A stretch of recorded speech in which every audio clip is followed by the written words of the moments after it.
Halo, saya Jeje Rijal, saya sejarawan. Belakangan ini banyak yang bertanya sama saya lewat telepon ataupun chat WA atau di media sosial yang lainnya soal pantas gak sih Gibran itu disandingkan atau disejajarkan dengan Sultan Syahrir.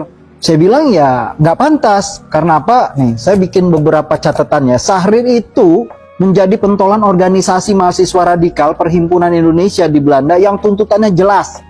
Indonesia lost for Netherlands, Indonesia lepas dari Belanda, minta merdeka. Pertanyaannya adalah apakah Gibran pernah memimpin organisasi mahasiswa radikal? Saya nggak pernah dengar. Terus yang kedua, Sultan Syahrir pulang, dan nggak lama dia pulang, dia ditangkap sama Belanda, lalu dibuang ke kamp konsentrasi yang baru dibuat Belanda di Bovendigul, di tempat yang paling ganas alamnya. Nah, ini ada bukunya nih, ditulis sama Rudolf Mrazek. Pertanyaan saya adalah apakah pernah Gibran itu merasakan dihukum buang di satu kamp di tempat terpencil yang alamnya sangat kejam? Saya belum pernah dengar. Yang ketiga, Syahrir itu menolak kerjasama dengan Belanda. Keras sekali dia menolak. Dan tetap menolak ketika Belanda jatuh, kekuasaan Jepang datang, dan orang-orang, teman-temannya itu banyak masuk ke kekuasaan Jepang. Syahrir tetap menolak. Nah, pertanyaan saya adalah, Syahrir besar di luar sistem kekuasaan dan menentangnya. Apa Gibran pernah bekerja di luar kekuasaan menentang kekuasaan? Saya nggak pernah dengar. Nah, yang keempat, Syahrir itu membangun jaringan intelektual muda yang menjadi dasar Partai Sosialis Indonesia. Apa Gibran, pertanyaan saya, itu pernah membangun jaringan intelektual, mengumumkan sepotong tulisannya pun yang berisi pemikirannya seperti Syahrir di masa lalu? Saya belum temu. Lalu yang kelima, Syahrir itu menolak kuasa fasis militeristik. Ia menolak tetap dipeliharanya warisan pendudukan Jepang seperti ketentaraan peta dan model partai negara atau state party.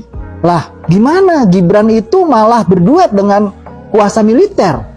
Orang dari masa Orde Baru yang jelas-jelas jaringan dari kekuasaan militeristik. Dan dia justru diintroduksi, diperkenalkan, dicalonkan jadi capres oleh partai negara dari masa Orba yang namanya Golkar. Nah, itu gimana? Nah, yang keenam, Syahrir bersama Hatta bahu-membahu mengubah politik negara yang mengancam demokrasi dengan melansir sistem parlementer. Nah, Gibran malahan naik melalui sistem yang memperlihatkan sesuatu yang bertolak belakang dengan sistem demokrasi, ya, bertentangan dengan azas demokrasi melalui sistem kekeluargaan, sistem nepotisme. Itu yang kelihatan nyata.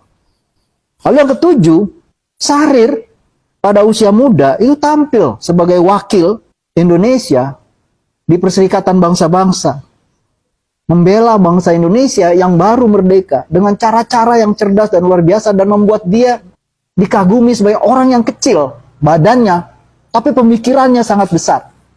Pertanyaan saya, apa Gibran pernah menunjukkan pemikiran yang sangat besar di balik badannya yang kecil seperti Syahrir, dan pernah berpidato di podium besar seperti Perserikatan Bangsa-Bangsa membela bangsa Indonesia?